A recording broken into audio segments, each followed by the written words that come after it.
હવે છે ને અમે થોડો નાસ્તો કરી લઈએ એવી શું કહેવાય ને મકાઈ ભેલનો નાસ્તો કરી લઈએ, કારણ કે થોડી ઘણી ભૂખ લાગી જાય, કારણ કે ફર્યા બી ઘણા બધા નહીં, થોડું ઘણું ફર્યા, એમાં મજા આવી જાય.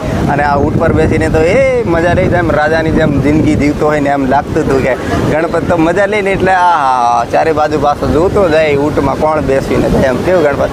હવે હું ખાવાનો ભેલ મકાઈ ભેલ આવી જાય એટલે તમને બતાવીએ કે મકાઈ ભેલ અમારી જોડે આવી જઈને અમે ખાઈએ છે. આ વિજય તો પૂરું કરી નાખ્યું હે, આ સંજય તો થોડુંક બાકી રાખ્યું, આમને પહેલાં આપી દીધું. એટલે અમારી પાસે આવે એટલે તમને બતાવીએ કે અમે મકાઈ ભેલ કેવી ખાઈએ. ઓકે, પણ આ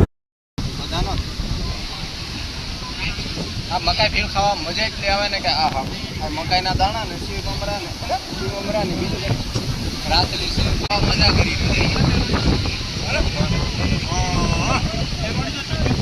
બસ ચાલો નાસ્તો કરી લે, પછી બીજું કંઈક નવું બતાવું.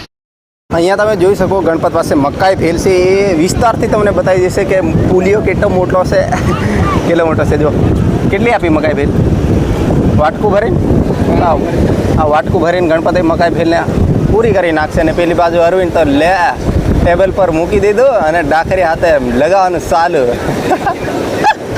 ભેલ ખાવાનું. આ બધું બધા ભેલ જ ખાવાવાળા છે, આપણે આ ભેલ જ ખાઈને બેઠા છે. એટલે મારો વારો ક્યારે આવશે? હમણાં આવશે એટલે હું પણ લઈ લઈશ. ઓકે.